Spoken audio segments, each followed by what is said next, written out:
Community based education, समुदाय आधारित शिक्षा के बारे में पढ़ेंगे।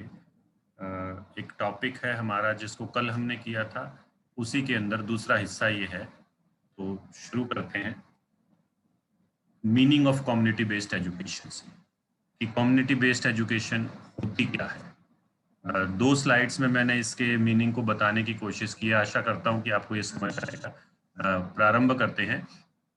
कम्युनिटी बेस्ड एजुकेशन और कम्युनिटी बेस्ड लर्निंग दोनों नामों से इसको जाना जाता है।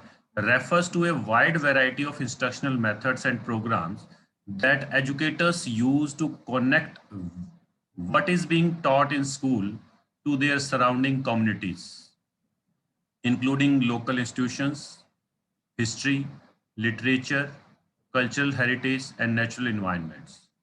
ये कहता है कि समुदाय आधारित शिक्षा या अधिगम जो है वो विभिन्न तरह के जो अध्ययन अध्यापन के तरीके हैं और कार्यक्रम है जिनका उपयोग जो टीचर हैं या एजुकेटर हैं या जो अध्यापक हैं वो करते हैं।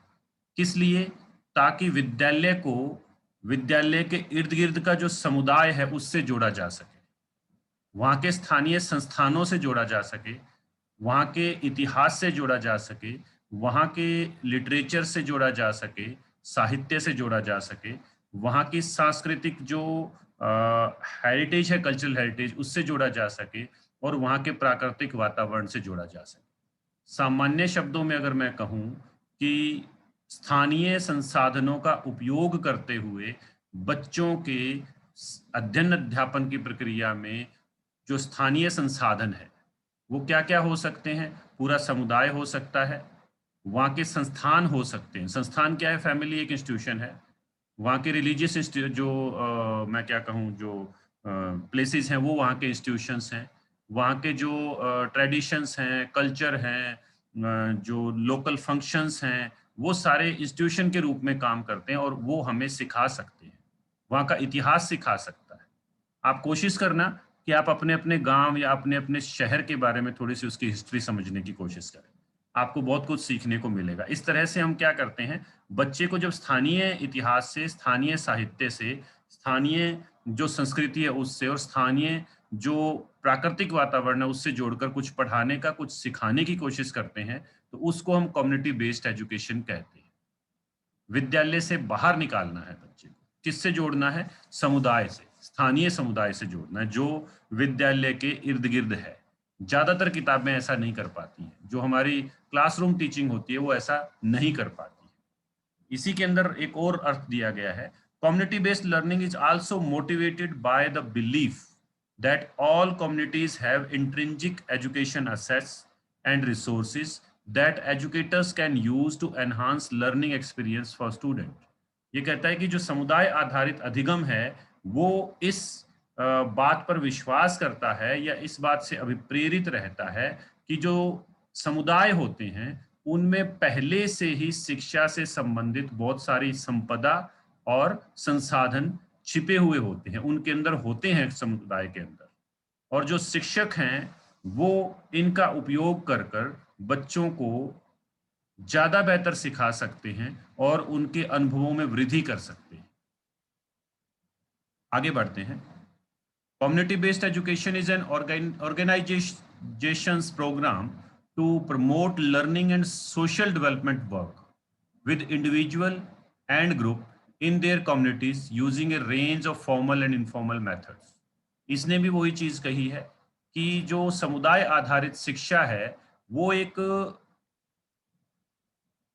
किसी भी संस्थान का ऐसा काम है जो अधिगम को प्रमोट करता है। किस लिए? सोशल डेवलपमेंट वर्क में हिस्सा लेने के लिए। सोशल डेवलपमेंट वर्क क्या है? मान लीजिए हम सभी लोग हमारे इलाके के अंदर, जैसे एलनाबाद में हमारा कॉलेज है, तो हम एलनाबाद के अंदर एक सर्वे करने के लिए मैं आपकी हेल्प लेता हूं, मैं एक क्वेश्चनेयर देता हूं कि यहाँ के बच्चों पर कोविड के दौरान क्या इम्पैक्ट पड़ा, और उसमें कुछ क्वेश्चंस डालकर कुछ चीजें हम डाटा कलेक्ट करते हैं, या कोविड का उनकी आर्थिक गतिविधियों पर क्या इम्पैक्ट पड़ा, कोविड का विभिन्न तरह के रोजगार पर क्या इम्पैक्ट पड़ा। तो उसकी जो फाइंडिंग्स आएंगी वो उस जो समुदाय विशेष है उसके सामाजिक विकास में कहीं ना कहीं काम आएगी। सोशल डेवलपमेंट होता है इससे। बच्चा पढ़ता तो है ही, परंतु जब वो पढ़ने जाता है, वहां पर वो गतिविधियां करता है, लोगों के बीच में रहता है, उनको समझता है, और आकर जब अपनी फाइंडिंग्स या रिपोर्ट सबमिट करता है, तो उससे सामाजिक विकास का कार्य होता है।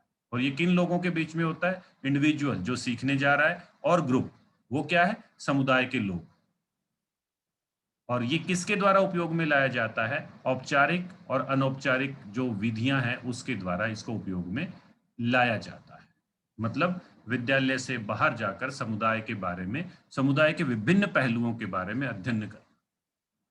A common defining feature is that programs and activities are developed in dialogue with communities and participants। बहुत सामान्य शब्द में इसने परिभाषित किया है कि अगर इसको हम सामान्य परिभाषा के तौर पर लें तो उसकी एक विशेषता ये निकल कर आती है कि कोई भी कार्यक्रम या कोई भी गतिविधि इस तरह से विकसित करना जिसमें जो पार्टिसिपेंट है, जो बालक है, और कम्युनिटी है, दोनों के बीच में संवाद हो, डायलॉग हो, बातचीत हो।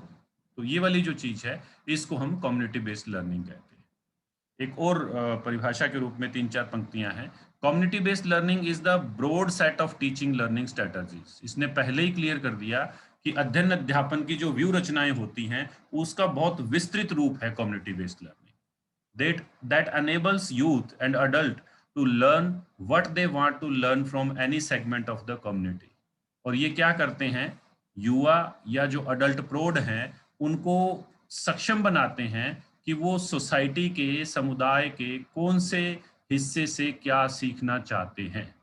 हमें लगता है कि हमारी कम्युनिटी हमें कुछ सिखाती नहीं, परंतु अगर हम कम्युनिटी बेस्ड लर्निंग के विभिन्न एस्पेक्ट बनाकर एक कम्युनिटी बेस्ड सर्वे या कुछ ऐसी मैं आपको इंटर्नशिप पे भेजूं तो हमें बहुत कुछ सीखने को मिल सकता है। It may also be defined as experimental learning where student and lecturers collaborate with communities to address problems and issues। ये एक्सपेरिमेंटल लर्निंग है, प्रयोगात्मक अध्ययन है।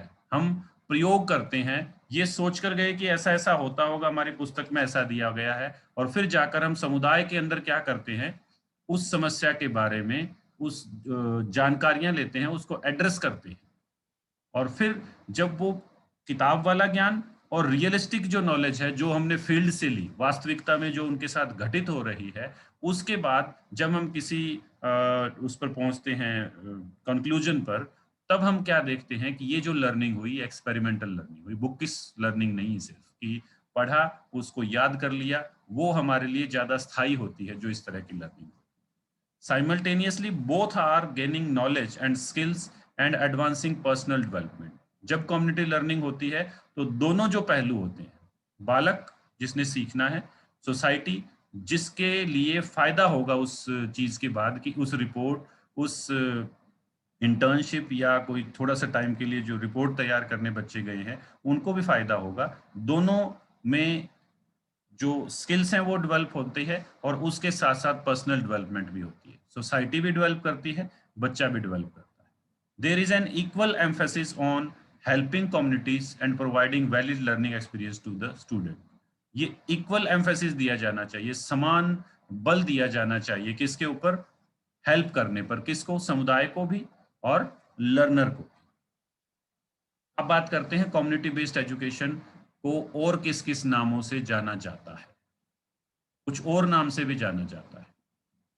कम्युनिटी बेस्ड एजुकेशन, समुदाय आधारित शिक्षा, कम्युनिटी बेस्ड लर्निंग, समुदाय आधारित अधिगम, कम्युनिटी एजुकेशन, सामुदायिक शिक्षा, कम्युनिटी लर्निंग एंड डेवलपमेंट, सामुदायिक अधिगम और विकास, प्लेस बेस्ड एजुकेशन, एक स्थान आधारित शिक्षा।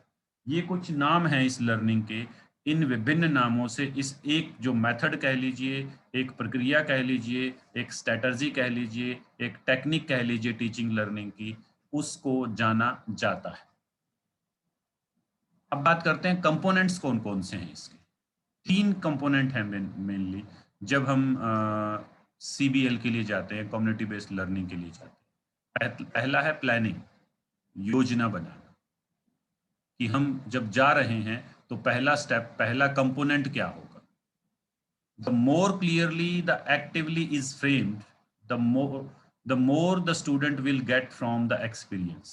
पहली लाइन ही कह रही है, जैसे नहीं होता well planning is half done. अच्छी योजना का मतलब है आधा कार्य हल हो चुका है। The more clearly the actively is framed. हमारा जो कम्युनिटी बेस्ड लर्निंग का जो योजना है, प्लानिंग है, अगर वो हमने ज़्यादा स्पष्ट तौर पर और उस एक्टिविटी को ज़्यादा बेहतर तरीके से अगर डिज़ाइन किया है, तो बच्चा जो है वो ज़्यादा बेहतर अनुभव लेकर आएगा।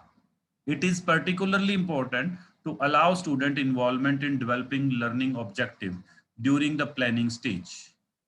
इसलिए क्या जरूरी हो जाता है कि बालक को ये इजाजत दे दी जाए कि वो अपने जो लर्निंग ऑब्जेक्टिव है वो खुद विकसित करे। लर्निंग ऑब्जेक्टिव मतलब जब मैं समुदाय में जाऊंगा तो मैं क्या क्या चीजें सीख कर आऊंगा, मैं उनके आचार विचार सीखूंगा, हम किसी संस्कृति कल्चर के बारे में सीखने जा रहे हैं, हम किसी धार्मिक कोई ऑर्गेनाइजेशन है उसके बारे में सीखने जा रहे हैं, ऐसे बहुत सारे एस्पेक्ट हो सकते हैं। तो प्लानिंग स्टेज पर बालक को थोड़ा मुक्त छोड़ देना चाहिए कि वो अपने लर्निंग ऑब्जेक्टिव फ्रेम करे। इस प्लानिंग वाले सेगमेंट में कुछ जरूरी चीजें हैं जिन पर विचार विमर्श करेंगे। पहला है develop strong contact with relevant local community organizations। योजना अच्छी कब बनेगी? जब हम समुदाय के जो संगठन है, स्थानीय संगठन है, उनके साथ मजबूत संबंध बना लेंगे। अगर मजबूत संबंध नहीं हुए तो क्या होगा? दिक्कत आएगी, वो आप पे विश्वास नहीं करेंगे, वो आपको सही सूचनाएं नहीं देंगे, वो आपसे हो सकता है कांटेक्ट ही ना करें कि क्यों ये जानकारियां लेना चाहते हो, ऐसा क्या है, क्यों है। तो सबसे पहला है कि हम उनसे कांटेक्ट करें, और स्ट्रॉन्ग कांटेक्ट वर्ड लिखा गया है, मजबूत संबंध। दूसरा है during the first week of the semester introduce student to community based learning and what is essential. जब भी कोई कक्षा विशेष में हम बालक को कम्युनिटी बेस्ड लर्निंग के लेके जाना चाहते हैं तो उनको कम्युनिटी बेस्ड लर्निंग से रूबरू करवा देना चाहिए पहले हफ्ते में ही सेमेस्टर के, और ये भी बता देना चाहिए कि क्या करना है, कैसे करना है। ये उनके दिमाग में एक, मैं क्या कहूँ, कॉन्सेप्ट डेवलप कर देगा कि ऐसा ऐसा होने वाला है। जैसे आपके साथ नहीं होता कि आपको टीचिंग प्रैक्टिस पर जाना है जी, कोविड ने खराब कर दिया, नहीं तो मन में था। उसके बाद माइक्रो टीचिंग होनी है जी, आपने ही पढ़ाना है, पता नहीं कैसा होता होगा, उसके बारे में बताया जाता है। अब सेकंड ईयर के जो बच्चे हैं, आपको सेकंड ईयर में जब जाना होगा तब आपको लगेगा इंटर्नशिप पे पता नहीं क्या होता होगा, स्कूल में 4 जो महीने रह के आना है, 16 वीक की जो इंटर्नशिप होगी, क्या करना होगा। तो वो जो चीजें हैं उसके लिए जो संस्थान है अगर पहले से जानकारियां दे तो ज्यादा बेहतर रहता है। तीसरा, bring students and community organizations together to develop a project outline, set specific goals, produce a timeline and set intermediate and final deadlines। ये कहता है कि अगले जो स्टेप है उस पे क्या करना चाहिए, बालक को और समुदाय के जो संस्थान हैं उनको प्रोजेक्ट की आउटलाइन तैयार कर लेनी चाहिए, बड़ा सा एक खाका तैयार कर ले, ऐसा ऐसा करना है जी, ये होना है जी, और बैठ के इकट्ठे साझे तौर पर। दूसरा क्या होगा, स्पेसिफिक गोल्स, लक्ष्य क्या है इस प्रोजेक्ट के, वो निर्धारित कर लिए जाए। प्रोड्यूस ए टाइमलाइन, कितने टाइम में पूरा होना है, 10 दिन, 15 दिन, 1 महीने, 1.5 महीने, 2 महीने, कितना टाइम लगना है। And set intermediate and final deadlines, मध्याह्न की या अंतिम की जो डेडलाइन है वो निर्धारित कर ली जाए कि जी इतने सितंबर को जाकर ये पूरा हो जाएगा, अगस्त तक चलेगा, दिसंबर तक चलेगा, या बीच में एक बार ये हम काम करेंगे। इस तरह की जो चीजें हैं वो प्लानिंग वाली फेज में डिसाइड कर लेनी चाहिए। नेक्स्ट है schedule periodic review of progress and timelines with students and community organisations. Periodic review क्या होते हैं? हमारा प्रोजेक्ट चलना है 2 महीने, हमने हर वीक हमारी प्रोग्रेस को रिव्यू करना है, क्या हुआ, कितना किया, उसकी टाइमलाइन स्टूडेंट और कम्युनिटी ऑर्गेनाइजेशन को फिक्स कर लेनी चाहिए कि इस डेट को चला, या एवरी सैटरडे हम ये किया करेंगे, एवरी मंडे हम ये किया करेंगे पूरे वीक का लेखा जोखा, या हर महीने की 10 तारीख को ऐसा किया करेंगे, हर महीने की 15 तारीख को ऐसा किया करेंगे, या कोई स्पेसिफिक डेट जो है वो डिसाइड कर ली जाए, या डे डिसाइड कर लिया जाए कि हम रिव्यू करेंगे, हमने क्या सोचा था इस वीक में करने का, कितना कर लिया और किस तरीके से किया। नेक्स्ट है arrange A time for student and their organization to come together to discuss the result of their project and reflect on the outcomes. अब हमें एक टाइम का अरेंजमेंट करना है, व्यवस्था करनी है हमारे प्रोजेक्ट के अंतर्गत ही, कि जो बालक हैं और उनकी जो ऑर्गेनाइजेशन है वो दोनों मिलें, डिस्कस करें कि हमारे इस प्रोजेक्ट के अंदर हमने क्या हासिल किया, क्या चीज़ें निकल कर आई। क्योंकि बालक ने तो लर्निंग ली, परंतु जो ऑर्गेनाइजेशन है जिसके लिए ये किया गया, कम्युनिटी भी हो सकती है, और स्कूल के जो तीनों जो लोग हैं वो मिलकर ये डिसाइड करें, डिस्कस करें कि कब हम इन आउटकम्स के ऊपर बात करेंगे, विचार विमर्श करेंगे कि हमारे इस प्रोजेक्ट के बाद, हमारी इस इंटर्नशिप के बाद, हमारे इस कम्युनिटी बेस्ड लर्निंग के अनुभव के बाद क्या आउटकम हमारे पास आए। ये था प्लानिंग का फेज। उसके बाद आता है एक्टिविटी। योजना बन गई, अब हमने उसको लागू करना है। Activity themselves may be simple to complex, सरल से कठिन की ओर जानी चाहिए। Teachers often find the most difficult aspect of activity in coordinating the schedule of busy students for group meeting and participation in the activities. अब activity में एक guide, एक टीचर या एक मेंटर साथ होगा। उन्होंने क्या करना है, जो वो क्या करें, जो डिफिकल्ट एस्पेक्ट है एक्टिविटी का, उसको इस तरह से कोऑर्डिनेट करें स्केड्यूल के अंदर, इस तरह से सुमेलित करें कि जो ग्रुप मीटिंग्स हैं, जब जो स्टूडेंट्स व्यस्त रहते हैं ग्रुप मीटिंग्स में, उनमें जब हिस्सा लेते हैं उसमें वो आनी चाहिए। Further complications stem from scheduling problem between student group and their community organization. आगे ये क्या कह रहा है कि ऐसी जो कॉम्प्लिकेशन हैं, जटिलताएं हैं, जो क्या करती हैं, बालक में और कम्युनिटी के ऑर्गेनाइजेशन में जो स्केड्यूलिंग होनी है, उनको डिस्कस करने के लिए दिक्कतों को, उनके ऊपर भी विचार किया जाए। One way to address scheduling issues is to set deadline for each group to meet with their organization. 50 बच्चों का एक समूह है, 5-5 बच्चों के 10 ग्रुप बनाए गए हैं, तो उस ग्रुप की ये बात कर रहा है, on the way addressing scheduling issues, कुछ मुद्दे आ रहे हैं, उनको उन पे हमने विचार विमर्श करना है, तो उसके लिए एक डेडलाइन बना दी जाए, लंबे तक ना खींचे, कि हर ग्रुप जो है वो इस समय तक ऑर्गेनाइजेशन के साथ बात करके जो मुद्दे मुखर रूप से सामने आ रहे हैं, जो दिक्कतें सामने आ रही हैं, उनके ऊपर विचार विमर्श कर लिया जाए। टीचर गाइड करेगा इसके अंदर। दूसरा है, periodically organization staffers will need to be reminded of the time constraints the student face in completing their goals during a semester. Fix है टाइम कम्युनिटी बेस्ड लर्निंग का, कितने दिन हमने कम्युनिटी में रहकर काम करना है, तो पीरियोडिकली एक निश्चित अंतराल के बाद जो हमें काम करना होता है, उसके ऊपर हमें जो ऑर्गेनाइजेशन के जो लोग हैं उनके साथ हमें ये रिमाइंड करवा देना चाहिए उनको कि हमें इस तरह की दिक्कतें जो है वो आ रही है, हमने इस टाइम तक अपने इस लर्निंग जो एस्पेक्ट्स हैं इनको पूरा करना है, ताकि समय पर जो ऑर्गेनाइजेशन है कम्युनिटी की वो आपकी हेल्प कर पाए। नेक्स्ट है, to help students stay on task with their activities. Focused रहने की बात कर रहा है कि बच्चा जो है उनको हेल्प की जाए कि वो अपने जो कार्य की जो गतिविधियां हैं उनसे वो जुड़े रहे। Their group should present progress report to the class at regular interval. जब भी विद्यालय में बुलाकर उनसे जब वो प्रोग्रेस पूछी जाती है, तो वो अपनी प्रोग्रेस की रिपोर्ट जो है वो एक निश्चित अंतराल के बाद विद्यालय में जमा करवाएं या वहां पर उनको दिखाएं। नेक्स्ट है, sometimes it is necessary to alter the goals. हम ये लेसन प्लान बनाने जैसा है, जो प्लानिंग में हमने लिखा, बातें की, परंतु रियल कंडीशंस में जब जाते हैं तब कुछ चीजें बदल जाती हैं।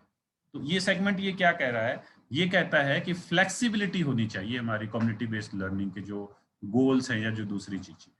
कई बार ये जरूरी हो जाता है कि हमें हमारे जो लक्ष्य हैं या उद्देश्य हैं उनको बदलना पड़े, टाइमलाइंस जो है उनको थोड़ा सा बदलना पड़े। तो फ्लेक्सिबिलिटी जरूर होनी चाहिए। एक्टिविटीज के दौरान थोड़ा सा टाइम हमें स्पेयर लेकर चलना चाहिए जब हम कम्युनिटी बेस्ड लर्निंग की बात करते हैं। उसके बाद आता है तीसरा, reflection. Careful reflection on the activities should include an analysis of what went wrong, right, and what was unexpected in the activity। कि जब हम ध्यानपूर्वक किसी चीज के ऊपर रिफ्लेक्ट करते हैं, उसको सोचते हैं, तो क्या होता है, उससे हमें कुछ चीजों का पता लगता है, कुछ चीजों का विश्लेषण कर देने के बाद हमारे सामने आता है कि क्या गलत हुआ, क्या सही हुआ इस गतिविधि के दौरान, और क्या ऐसा था जो हमने नहीं सोचा वो हो गया। Reflection on an activity leads to framing the next activity. ये क्या है, गतिविधि हो गई, प्लानिंग हो गई थी, एक्टिविटीज हो गई, अब हम लिख रहे हैं अपने अनुभव, ऐसा नहीं सोचा था, ऐसा हो गया। और ये वाला जो रिफ्लेक्शन का एस्पेक्ट है, ये अगली गतिविधि जब हम निर्धारित करेंगे उसमें हमारी हेल्प करेगा। पुराने जो अनुभव है गतिविधि के, किसी भी समुदाय आधारित अधिगम के, वो आगे वाले को और बेहतर बनाने के लिए हेल्प करेंगे। नेक्स्ट है, instructors need to relax their preoccupation with measurable outputs and move towards a more process oriented approach। ये कहता है जो इंस्ट्रक्टर्स होते हैं, टीचर या जो अनुदेशक हैं, वो क्या करें कि जो आउटपुट्स आई हैं, मेजरेबल आउटपुट्स, तो उनको क्या करें, प्रोसेस ओरिएंटेड अप्रोच में लेकर आए। हमने फाइंडिंग तो निकाल ली, परंतु क्या वो प्रक्रिया में आई, हमने समुदाय के अंदर उनको लागू करके देखा। अवेयरनेस कैंपेन चलाने की जरूरत है। मान लीजिए हमने कोई चीज ढूंढ ली, तो उसके अंदर एक आया कि वहां पर अवेयरनेस कैंपेन चलानी, जागरूकता अभियान चलाना, तो उसको प्रोसेस ओरिएंटेड अप्रोच में लेके आना है। It is important to focus on the process and what is learn via the interaction of course material and the project at hand. Sorry, ये कहता है कि ये बड़ा महत्वपूर्ण हो जाता है कि हम क्या सीखे, कब, जब हम इंटरेक्शन कर रहे थे, जब हम वहां पर काम कर रहे थे, और कोर्स मटेरियल और प्रोजेक्ट को जब हम कार्य कर रहे थे, तब हमने क्या सीखा, उसको प्रक्रिया में लाना बड़ा जरूरी है। नेक्स्ट है, an example of more process based education is to have student outline what they have accomplished. उन्होंने क्या पूरा कर लिया, बच्चों से एक आउटलाइन ली जाए जो लर्नर गया है, as well as reflect on challenges they encountered and what they learned। उन्हें दिक्कतें क्या आई, चुनौतियां क्या क्या आई, और उन्होंने उस प्रक्रिया से क्या सीखा। ये चीजें बच्चों से ली जा सकती है। तो ये तीन इसके मेजर कंपोनेंट्स हैं। अब हम बात करते हैं characteristics of community based learning. विशेषताएं क्या है। पहला, emphasis on different ways of understanding. एक तो हम किताब पढ़ते हैं, दूसरे के अनुभव हैं। किताब के पढ़े हुए ज्ञान को जब सोसाइटी में लागू करके देख रहे हैं और वहां से रियल कंडीशन से जब उसको जोड़कर हम कोई नई फाइंडिंग बना रहे हैं, तो हमारे समझने के जो दृष्टिकोण हैं, हमारे समझने के जो तरीके हैं, वो और ज्यादा विस्तृत हो जाते हैं। और जितने ज्यादा विस्तृत होंगे, जितने ज्यादा अलग अलग होंगे, जो अंडरस्टैंडिंग है, समझ है, या जो सीखने की प्रक्रिया है, वो ज्यादा मजबूत होगी। तो पहला क्या है कि ये हमें डिफरेंट वेज देता है अंडरस्टैंडिंग के, समझ के विभिन्न तरीके हमें देता है, रास्ते देता है। दूसरा, value of human experience as a source of learning. मानवीय मूल्यों या अनुभवों को हम क्या करते हैं, अधिगम के एक स्रोत के रूप में लेते हैं। क्यों लेते हैं? क्योंकि हम सोसाइटी में जाकर रियल में देख रहे हैं। सिर्फ किताबी ज्ञान की बात नहीं कर रहे जहां लिख दिया गया पुरुष ऐसा करते हैं, महिलाएं ऐसा करती हैं, उस प्रजाति में ऐसा होता है, वैसा होता है। रियल में क्या हो रहा है, वहां उनकी जो अनुभव हैं मानवीय लोगों के, उनको हम देख रहे हैं, उनके हम हिस्सेदार हैं, उनसे हम वार्तालाप कर रहे हैं, उनसे हम संवाद कर रहे हैं, उनसे हम पूछ रहे हैं ऐसा क्यों करते हैं, क्या होता है, कैसे होता है।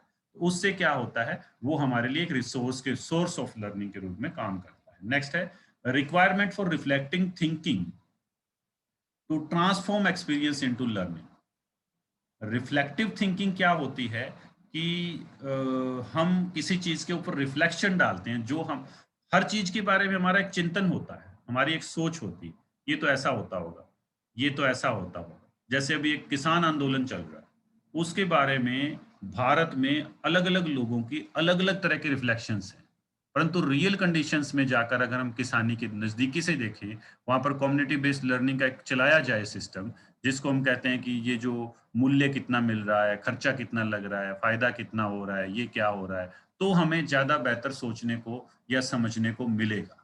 तो ये क्या होता है, एक्सपीरियंस का ट्रांसफॉर्म हो जाता है। हमने अब तक जो सोचा था, अनुभव में मैंने क्या पाया, और नया जो ज्ञान है, नई जो उस चीज के बारे में सोच है वो क्या बनी, ये इसका फायदा है।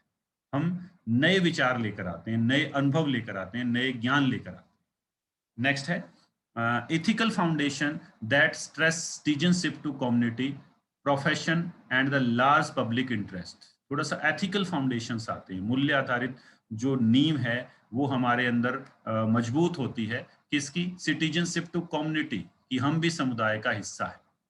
Profession and the large public interest, उस समुदाय के लोगों के व्यवसाय क्या है और ज्यादातर लोगों के लिए हमें क्या करना चाहिए। इस तरह की चीजें हमारे मन में आने लगती हैं और उन पर हम काम करने लगते हैं। इसीलिए कभी भी देखिए, रिसर्चर जो होते हैं वो अलग तरह से बात करेंगे, इससे ऐसा हो जाएगा जी, इससे ऐसा हो जाएगा। पॉलिसी मेकर्स होते हैं वो अलग तरह से बात करते हैं। नेक्स्ट है to realize that you are a part of community, share your positive and negative experiences with the people around you and see how the community spirit builds। इसका एक फायदा ये भी है, जब हम वहाँ काम करते हैं तो हम हमारे जो सकारात्मक और नकारात्मक अनुभव है वो लोगों के साथ शेयर करते हैं और उससे हमारे अंदर एक सामुदायिक भावना पैदा होती है, क्योंकि हमारे बताए गए अनुभवों पर लोग अपने विचार रखते हैं। ये कुछ इसके विशेषताएं हैं। अब हम बढ़ते हैं purpose of community based education. उद्देश्य क्या है, क्यों कम्युनिटी बेस्ड एजुकेशन करवाई जाती है? The purpose of community learning and development is to develop the capacity of individuals and groups of all ages through their actions। पहला उद्देश्य क्या है कि बालकों की या उस समुदाय की कैपेसिटी को हमने क्या कर देना है, डेवलप कर देना है। और स्पेसिफिकली एक एज ग्रुप नहीं है, सभी का करना है। और किससे करना है? हमारी क्रियाओं से करना है। हम वहां जाकर क्या काम कर रहे हैं, हम वहां जाकर किस तरह से अपने जो प्रोजेक्ट है, हमारे जो ऑब्जेक्टिव्स हैं उनको पूरा करने की कोशिश कर रहे हैं। दूसरा, द कैपेसिटी ऑफ कम्युनिटीज, जो समुदाय की योग्यताएं हैं उसको भी हम विकसित करते हैं। गलत चीजों से रूबरू करवाते हैं, ठीक चीजों के बारे में बताते हैं, करके दिखाते हैं और तब जाकर वो चीजें जो है बदल जाती हैं। नेक्स्ट है to improve their quality of life. समुदाय के लोगों की जो जीवन का गुणवत्ता का स्तर है उसको हम इम्प्रूव करते हैं इससे, क्योंकि वहां रहकर, जैसे मैंने पहले वाले में बताया कैपेसिटी के अंदर, हम उनको बताते हैं कि नहीं, आपका जो ये प्रैक्टिस है या इस तरह का जो काम आप कर रहे हैं ये ठीक नहीं, उसको हम इम्प्रूव करने की कोशिश करते हैं। नेक्स्ट है central to this is their ability to participate in democratic process. सबसे बड़ा जो पर्पज है वो है कि हम लोकतांत्रिक प्रक्रिया के अंतर्गत उन लोगों के साथ क्या करते हैं, पार्टिसिपेट करते हैं, भागीदारी करते हैं। हम हमारी नहीं चला, जैसे टीचर क्लास में चलाता है, ये कीजिए, ये कीजिए, वो कीजिए। जब आप रियल कंडीशंस में जाकर पढ़ा रहे हैं ना, एक आदमी काम कर रहा है, आपने उससे डाटा कलेक्ट करना है, वो कहता है जी आधे घंटे आपको इंतजार करना पड़ेगा, मैं अभी ये काम कर रहा हूँ। आप बैठिए वहां पर, आपके अंदर जो डेमोक्रेटिक वैल्यूज हैं वो होनी चाहिए, तो वो वाली चीज कहीं ना कहीं पैदा होती है। नेक्स्ट है to develop learning ability of the learner. इससे जो लर्नर है, अधिगम करता है, जो बालक है, जो सीख रहा है, जो कम्युनिटी बेस्ड एजुकेशन करने के लिए गया है टीचर के साथ, उसकी जो लर्निंग एबिलिटीज हैं वो भी डेवलप होती हैं, उसकी अधिगम जो योग्यताएं हैं वो विकसित होती हैं, क्योंकि अब वो लर्निंग बाय डूइंग से सीख रहा है, खुद देख रहा है, ऑब्जर्व कर रहा है, सुन भी रहा है, अपने प्रश्न उनसे पूछ भी रहा है, कुछ लिखे हुए हैं, उनका उत्तर आता है तो कुछ नए क्वेश्चन भी फ्रेम कर रहा है। और फिर जैसे हमने पिछले पॉइंट में पढ़ा कि उनके सामने चैलेंजेस क्या आए, उसको उन्होंने ओवरकम क्या किया, ये वाली जो योग्यताएं हैं वो बालक के अंदर विकसित होने लगती है। नेक्स्ट है to use local resources and learning resources. स्थानीय जो संसाधन हैं उनको हम अधिगम संसाधन के रूप में उपयोग में ला सकते हैं, ये इसका एक और फायदा है। नेक्स्ट है to build better bonding understanding between community and learner. इससे क्या होता है, जो अधिगम करता है और सोसाइटी जो है, समुदाय जो है, उनके बीच में ज्यादा प्रगाढ़ संबंध बनता है, ज्यादा अच्छी समझ विकसित होती है। अब बात आती है लर्निंग आउटकम्स क्या क्या आते हैं, क्या क्या सीख कर आते हैं। सबसे पहला है एम्पैथी, समानुभूति होती है, ये सहानुभूति नहीं, समानुभूति। दूसरा, क्या महसूस कर रहा है वैसा हम महसूस करके आते हैं, क्योंकि एक व्यक्ति जो है वो कोई काम कर रहा है, खेत के अंदर था, उसके पास हम गए, उसकी कंडीशंस हमने देखी, हमारे अंदर लगा कि नहीं ये तो बहुत जटिल है। एम्पैथी, समानुभूति। दूसरा है पर्सनल वैल्यूज, हमारे कुछ व्यक्तिगत मूल्य विकसित हो जाते हैं। जब हम उन कंडीशंस को देखते हैं, उन लोगों के बारे में बात करते हैं, उनके बारे में जो पुरानी धारणाएं हैं वो विलुप्त हो जाती है, नई धारणाएं, नए सोच, नए विचार हमारे अंदर विकसित होने लगते हैं। बिलीव्स, हमारे जो विश्वास हैं वो बदल जाते हैं, वो नया रूप ले लेते हैं। अवेयरनेस, जागरूकता आती है हमारे अंदर। सेल्फ एस्टीम, आत्मसम्मान या स्वाभिमान पैदा होता है। नेक्स्ट है सेल्फ कॉन्फिडेंस, हमारे अंदर जो आत्मविश्वास की भावना है वो आती है कि मैं कर सकता हूँ। मैंने उस आदमी को जब ऐसे ही उसने दिक्कत करी, फिर मैंने उनसे 2 डायलॉग ऐसे बोले, फिर वो डाटा देने के लिए तैयार हो गया, वो क्वेश्चनियर भरने के लिए तैयार हो गया, वो अपनी जानकारियाँ देने के लिए तैयार हो गया, वो मेरे को वहाँ पर घुमा कर लाया, उसने ये चीज़ें बताई। ये सेल्फ कॉन्फिडेंस विकसित करती है। अगला है सोशल रिस्पॉन्सिबिलिटी, समुदाय के लोगों के लिए जब हम काम करते हैं, तो हमारे अंदर एक सामाजिक उत्तरदायित्व की भावना आती है, जवाबदेही की भावना आती है। नेक्स्ट है sense of caring for others, दूसरों का ध्यान रखने की जो सेंस है, भावना है, वो विकसित होती है। नेक्स्ट है change of attitude towards community engagement, समुदाय के साथ जो हमारी एंगेजमेंट है, हमारा जुड़ाव है, हमारा लगाव है, हमारी जो भागीदारी है, उसके प्रति हमारा जो एटीट्यूड था, विवृत्ति थी, उसमें बदलाव आता है। अब आप सोच के देखिए, आपको लगता है आपका समुदाय आपको कुछ सिखा रहा है? अगर हम जाकर कोई काम करें तो ऐसा लगेगा। नेक्स्ट है deeper understanding of social issues, सामाजिक जो मुद्दे हैं उन पर हमारी सोच और ज्यादा गहरी हो जाती है और ज्यादा बेहतर हो जाती है, क्योंकि हम वहां जाकर उसको देख कर आए, महसूस करके आए। अगला है develop life long learning and problem solving skill, जीवन पर्यंत सीखने और समस्याओं का समाधान करने का जो कौशल है वो लर्नर में डेवलप होता है। नेक्स्ट है develop skill for community action and involvement, एक और कौशल विकसित होता है कम्युनिटी एक्शन, सामुदायिक जो क्रिया है कैसे की जा सकती है और उसमें कैसे इन्वॉल्व हुआ जा सकता है, ये लर्निंग आउटकम्स आती है। इनमें से ज्यादातर चीजें जो है वो हमारी कक्ष की जो अधिगम है वो नहीं सिखा सकती। अब बात करते हैं एडवांटेजेस क्या क्या है। पहला, personal connection and practical application of knowledge. Personal connection, school नहीं जुड़ रहा, आप जुड़ रहे हैं। वो लड़का आया था, वो लड़की आई थी, वहां से एक बालक आया था या बालिका आई थी, कनेक्शन बन गया। नाम क्या है, कहाँ रहते हो, किन के बच्चे हो, और प्रैक्टिकल एप्लीकेशन जो है नॉलेज ऑफ नॉलेज जो है वो भी हमने गेन करी। दूसरा है improving interest attitude and skills of learner, हमारा देखने का दृष्टिकोण बदल जाता है, काम करने का दृष्टिकोण बदल जाता है, कैसे करना है, हमारी रुचियां बदलती हैं, हमारी अभिवृत्ति बदलती है और हमारे स्किल्स जो हैं वो बदल जाते हैं, क्योंकि अब हम खुद करके देख रहे हैं, हम उसका हिस्सा हैं प्रक्रिया का, सिर्फ सुन नहीं रहे, लिख नहीं रहे या देख नहीं रहे, अब हम वो कर रहे हैं। अगला है इंक्रीज पार्टनरशिप्स एंड नेटवर्क्स, कई बार ऐसा होता है उनसे हमारे संबंध बन जाते हैं, साझेदारियां होने लगती हैं और वो संबंध ताउम्र चलती है, कहीं ना कहीं आप उनकी हेल्प लेते रहते हैं और देते रहते हैं। नेक्स्ट है इंक्रीज लर्निंग अपॉर्चुनिटीज, अधिगम के अवसरों में बढ़ावा होता है, बढ़ोतरी होती है। नेक्स्ट है इंप्रूव नॉलेज रिटेंशन, जो ज्ञान हमने वहां से लिया वो ज्यादा समय तक हमारे मस्तिष्क में, हमारे चेतना में बना रहता है, रिकॉल अच्छा होता है, भूल नहीं सकते उस चीज।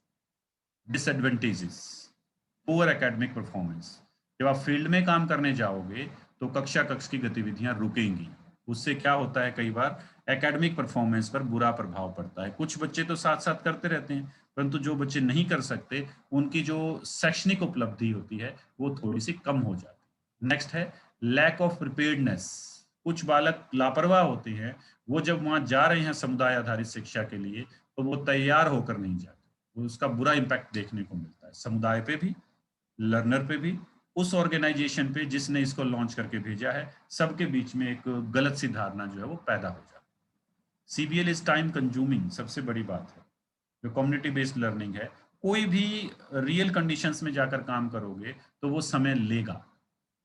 जैसे आपकी सेकंड ईयर में इंटर्नशिप है, 16 हफ्ते चलती है, स्कूल की कार्य प्रणाली और वातावरण को समझने के लिए आप 16 हफ्ते, लगभग 4 महीने वहीं पर रहोगे, तो ये टाइम कंज्यूमिंग होता है। नेक्स्ट है लैक ऑफ कोऑपरेशन, बहुत बार देखने को मिलता है, आप क्यों आए, आप ये सूचना क्यों एकत्रित कर रहे हो, हम नहीं देंगे जी, ऐसा कुछ गलत हो जाएगा जी, इस तरह का जो काम है वो देखने को मिलता है।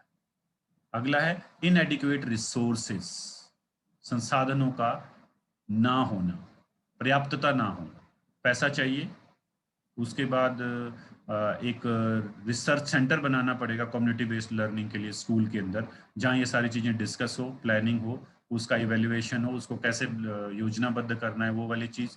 और ये सारे जो रिसोर्सेज जब तक नहीं होंगे तब तक हम इस कार्यक्रम को पूरी तरह से सक्सेसफुली लॉन्च नहीं कर सकते या पूरा नहीं कर सकते। ये था हमारा टॉपिक, कम्युनिटी बेस्ड एजुकेशन या लर्निंग।